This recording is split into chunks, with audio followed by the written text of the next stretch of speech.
Gautham Menon full ஃபார்மில் இருந்த இயக்குனர். தொட்டதெல்லாம் ஹிட்டாக மாறிய காலமெல்லாம் இருந்தது.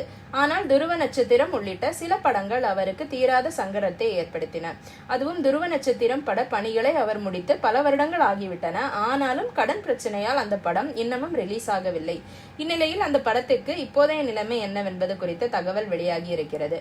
ஒளிப்பதிவாளர் மற்றும் இயக்குனரான ராஜீவ் மேனனிடம் உதவி இயக்குனராக இருந்து மின்னலே படத்தை இயக்கி இயக்குனராக அறிமுகமானவர் கௌதம் மேனன்.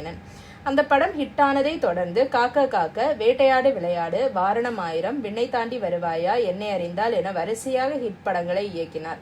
கோலிவுட்டின் ஸ்டைலிஷான இயக்குனர் என்றாலே எப்போதும் கௌதம் மேனனுக்கு முதல் இடத்தை கொடுப்பார்கள் ரசிகர்கள். அந்த அளவு ரிச்சாக இருக்கும் அவரது மேக்கிங். இப்படி படு பிஸியாக இருந்த அவர் தயாரிப்பு வேலைகளில் இறங்கினார். அது அவருக்கு பல பிரச்சனைகளை கொடுத்தது. முக்கியமாக பொருளாதார ரீதியாக அவரை கடுமையாக நெருக்கடிக்கு உள்ளாக்கியது. அதனால் சிக்கல்கள் தொடர்ந்து வந்து கொண்டே இருக்க இயக்கத்தில் முழு கவனத்தையும் செலுத்த முடியாமல் திண்டாடினார் அவர். அந்த நிலையிலும் துருவ நட்சத்திரம் படத்தை இயக்கி முடித்தார்.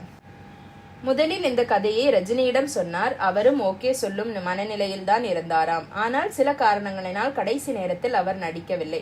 அவரை தொடர்ந்து சூர்யாவுக்கு சென்றது. அவரும் நடிக்க மறுத்துவிட்டார். காக்க காக்க, வாரணம் ஆயிரம் என ஹிட் படங்களை கொடுத்த என்னை நம்பி சூர்யா அதில் நடித்திருக்க வேண்டும் என சமீபத்தில் கூட கௌதம் தனது ஆதங்கத்தை வெளிப்படுத்தியிருந்தார்.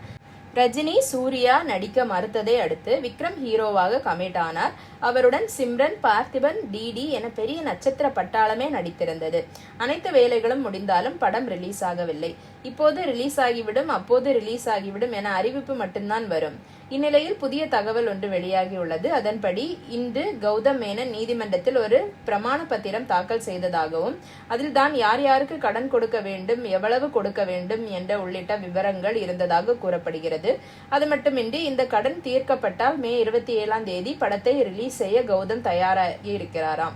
மேலும் இந்த விவரங்களை சரிபார்க்க சம்பந்தப்பட்டவர்களுக்கு ஒரு நாள் அவகாசம் வழங்கி இருக்கிறது நீதிமன்றம். இதை பத்தி உங்க கருத்து என்ன அப்படிங்கறத கமெண்ட் செக்ஷன்ல சொல்லுங்க. நன்றி.